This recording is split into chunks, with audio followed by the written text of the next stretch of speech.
안녕하세요. 미솔쌤의 한국사 시간입니다. 오늘 우리가 배울 주제는 개화 정책의 추진과 반발입니다. 흥선대원군 시기 조선은 나라 문을 꼭 닫고 절대 다른 나라와는 교류하지 않겠다라고 하면서 통상수교 거부 정책을 했었죠. 하지만 대원군이 물러나고 고종이 직접 정치를 하면서 나라 문을 열게 되었습니다. 이후 조선은 개화를 위한 정책을 본격적으로 추진하는데요. 여기서 개화라는 것은 새로운 것을 받아들인다는 의미예요. 이제 개항을 했으니까 다른 나라들처럼 새로운 문물이나 사상을 받아들여서 강한 나라가 되려고 했던 거지. 이를 위해 조선에서는 개화 정책을 주도적으로 해나갈 기구를 하나 만듭니다. 바로 통리기무암원이었고요. 그럼 여기서 무슨 일을 했냐? 크게 군사와 외교로 나누어서 살펴보겠습니다. 먼저 당시 가장 중요한 건 군사 문제였어. 우리가 개항을 한 이유가 다른 나라들처럼 강한 나라가 되기 위해서거든. 그래서 군대를 개편합니다. 바로 기존의 5군형 체제를 2형으로 통폐합시킨 거야. 90군대, 옛날 군대가 원래는 5개였는데 2개로 줄인 거죠. 당연히 이 과정에서 많은 군인들이 잘리게 됩니다. 그리고 새롭게 신식 군대를 만드는데 그 군대의 이름이 별기군, 특별한 기계를 가지고 있는 군대였습니다. 그런데 우리는 사실 이 신식 군대를 어떻게 훈련시켜야 하는지, 신식 무기는 어떻게 사용해야 하는지 이런 거를 아직 잘 몰라. 그래서 일본인 교관들이 와서 교육을 시켰습니다. 그리고 또 본격적으로 개화를 추진하려면 어떤 것들이 필요한지, 무엇을 해야 하는지 알아야 할 거 아니야. 도대체 다른 나라들은 지금 어떻게 변화하고 있는지 살펴보기 위해서 여러 나라의 사절단을 파견합니다. 자, 그러면 어느 나라부터 갔을까요? 바로 일본이었습니다. 왜? 일본이 우리와 제일 먼저 조약을 체결한 나라니까. 우리는 강화도 조약을 맺은 이후 3차례에 걸쳐서 일본에 수신사라는 사절단을 보냈고요. 그리고 이후 1881년에는 조사 시찰단을 파견해서 학교나 공장을 견학하기도 했습니다. 그리고 같은 해 가을에는 많은 학생들과 기술자들이 영선사라는 이름으로 청나라에도 갔고요. 이들은 텐진에 있는 근대적 무기 공장과 학교를 견학하고 배워와서 조선의 무기 제조 공장인 기기창을 설립하기도 했습니다. 그리고 마지막으로 하나 더, 미국과 조약을 체결한 다음 1883년에는 보빙사라는 이름으로 미국에도 갑니다. 이렇게 다양한 사절단들이 여기저기 다니면서 많은 것을 배워와 우리나라의 개화 정책에 많은 영향을 주었습니다. 하지만 모두가 개화에 찬성했던 것은 아니었어. 끝까지 반대를 외쳤던 사람들도 있었는데 이들이 했던 운동을 위정척사 운동이라고 합니다. 자, 여기서 위정척사란 위정, 바른 것을 지키고 척사, 사악한 것은 배척한다는 뜻인데요. 여기서 바른 것이란 당시 그들이 옳다고 생각했던 가치, 조선이 유지되기 위해 꼭 지켜야 하는 성리학을 이야기하는 거고요. 사악한 것은 서양의 모든 제도, 문물, 종교를 의미하는 거야. 이런 게 들어오면 나라가 망한다고 생각을 한 거지. 즉 위정척사 운동은 성리학을 지키고 서양의 문물을 거부하는 것으로 흥선대원군이 정치를 했던 1860년대부터 시작이 되는데 시기별로 그 흐름과 주장의 특징을 기억하는 것이 중요합니다. 먼저 1860년대 흥선대원군이 통상수교 거부 정책을 열심히 하고 있던 시기. 자, 이때는 서양의 많은 나라들이 우리나라에 와서 통상을 요구했는데 우리가 거부를 하자 제너럴 셔머노 사건, 병인 양요와 같은 사건들을 일으키고 그랬잖아. 그래서 이 시기 위정척사파들은 서양의 접근을 경고하면서 통상을 반대하는 운동을 합니다. 대표적인 사람이 이항로인데요. 이 사람은 이런 얘기를 했어요. 학습지에 사료를 보세요. 오늘날 서양 오랑캐의화가 너무 심해. 지금 미국이라든지 프랑스 같은 나라들이 와서 약탈하고 난리치고 갔단 말이야. 그러니까 뭐 해야 돼? 사학의 무리, 서양의 사악한 학문을 배우자고 주장하는 사람들을 죽이고 바다를 건너서 오는 외국 애들을 정벌해야 한다는 거예요. 자, 요것을 척화주전론이라고 불러. 척화, 서양과의 화친을 배척하고 주장하는 거야. 뭐를? 전쟁을. 그러니까 한마디로 서양과 끝까지 싸우겠다는 그런 얘기를 하고 있는 거예요. 자, 이거는 지금 누구의 의견이랑 같아? 흥선대원군의 입장이랑 같잖아. 즉 이때의 위정척사운동은 흥선대원군의 통상수교 거부 정책을 뒷받침해 주었습니다. 그런데 1870년대가 되면 상황이 확 바뀌죠. 흥선대원군이 물러나고 고종과 함께 개화파들이 집권을 하면서 우리도 이제는 문을 열자는 쪽으로 대세가 기울잖아. 그 결과 일본과 강화도 조약을 맺으려고 했죠. 그러자 위정척사파들은 개항과 강화도 조약을 반대하는 운동을 펼치기 시작합니다. 대표적으로 최익현이라는 분이 도끼를 들고 왕 앞에 가서 이런 이야기를 합니다.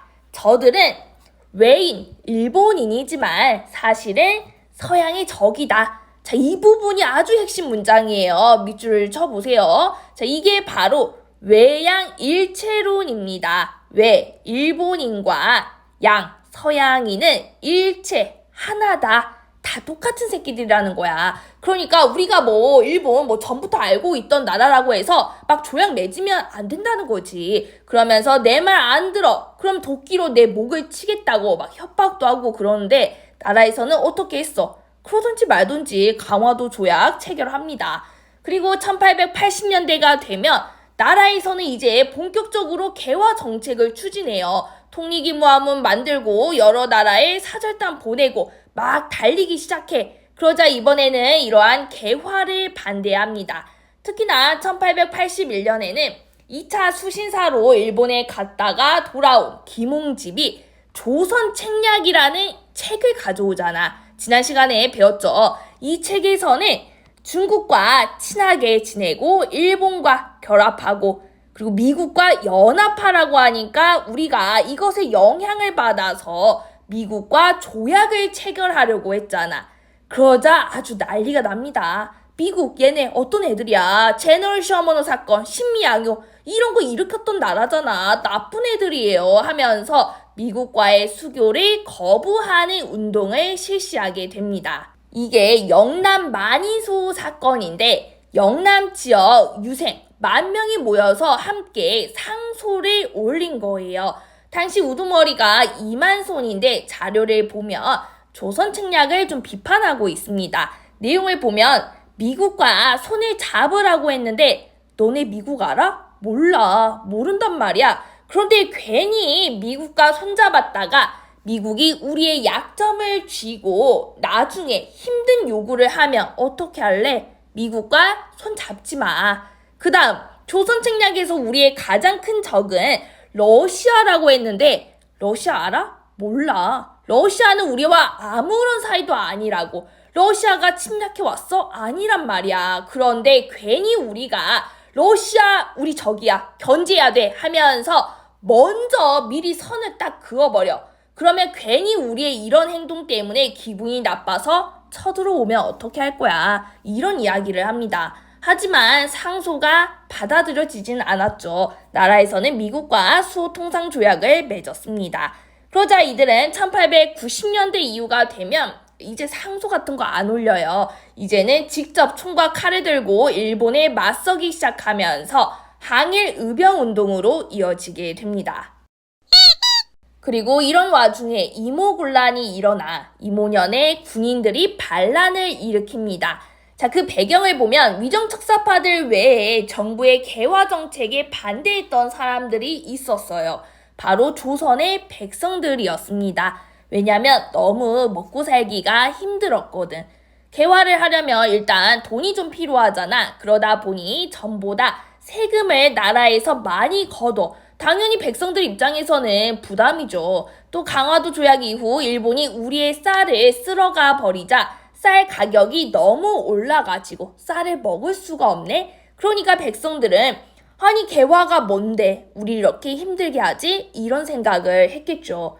게다가 아까 본 것처럼 나라에서 별기군이라는 신식 군대를 만들더니 이들을 굉장히 대우를 해줬단 말이야. 이 사진이 당시 별기군의 모습인데요. 지금 뭐 우리가 봤을 때는 좀 구린데 좀 없어 보일 수는 있지만 이게 그 당시는 아주 최신 트렌드야. 당시 사람들 눈에는 이 옷, 이 무기 완전 멋져 보인단 말이야. 당연히 기존 군인들의 불만이 좀 컸겠죠. 나라에서는 별기군만 밀어주고 쿠식 군인들은 나몰라라의 차별이 굉장히 심했습니다. 자, 게다가 이때 월급이 쌀인데 쌀이 부족하다 보니까 월급을 나라에서 안 주는 거야. 무려 13개월 동안. 그럼 군인들은 뭐 먹고 살아? 쫄쫄 굶고 있어요. 그런데 어느 날 월급을 담당하는 관청인 선해청에서 월급 밀린 것 중에 한 달치를 줄 테니 모이라고 합니다. 다 주는 거는 아니지만 그래도 일단 한 달치를 주면 당장 먹을 밥이 생기는 거잖아. 그래서 군인들이 와 월급이다 하면서 달려갔어. 그런데 좀 이상해. 바로 쌀반 모래 반인 거야. 게다가 쌀에서는 뭔가 이상한 냄새가 나네? 썩은 쌀이에요. 이걸 본 사람들이 아주 그냥 빡 돌아버린 거지. 그래서 이딴 거 너나 처먹으라고 하면서 담당 관리들 다 조지기 시작합니다. 무기고 털어서 일본 교관들, 개화 정책 추진했던 고위 관리들 집에 다 쳐들어가서 막 죽이고 그래. 그러자 이 상황을 지켜보던 흥선대원군이 어라 요거 잘하면 내가 다시 권력을 잡을 수도 있겠는데 이것을 기회로 삼기 위해 뒤에서 좀 도움을 주고요. 당시 생활이 힘들었던 서울의 하층민들까지 이 반란에 합세하면서 규모가 커지게 됩니다. 그리고 이들이 마침내 궁궐까지 습격을 해요. 당시 개화 정책을 추진하고 비리를 많이 저질렀던 관리들이 명성황후, 민씨의 친척들이 많았거든. 그러자 명성황후는 겁에 질려 도망을 가고요. 이 기회를 잡아 흥선대원군이 화려하게 컴백을 합니다. 그리고 모든 개화 정책을 중단시켜. 하지만 오래 가지는 않았어요. 바로 숨어있던 황후 세력이 청나라의 도움을 요청한 거야. 결국 청의 군대가 조선에 들어와 이모군란을 진압해 버립니다. 그 결과 다시 권력을 잡은 황후와 고종은 청나라 덕에 살았잖아. 완전 청나라 편이 돼버려요. 친청화가 되고요. 개화 정책은 주춤해져. 왜? 개화 정책 적극적으로 하다가 이 난리가 난 거니까 개화는 좀 천천히 살짝 하자. 보수적으로 변해갑니다. 자, 그리고 청나라의 내정 간섭이 시작돼요. 세상에는 공짜가 없어. 청이 뭐 미쳤다고 그냥 도와줬겠니? 다 이유가 있는 거예요. 청은 이모군란을 진압해준 대가로 조선을 간섭하기 시작합니다. 이모군란을 진압하려고 조선에 들어왔던 청나라의 군대는 이후 자기 나라로 되돌아가지 않고 그대로 조선에 남았고요. 직접 사람까지 보내 마젠창이라고 하는 청나라 사람과 멜렌도르프라고 하는 독일인을 고문으로 보내 우리의 내정에 간섭을 합니다.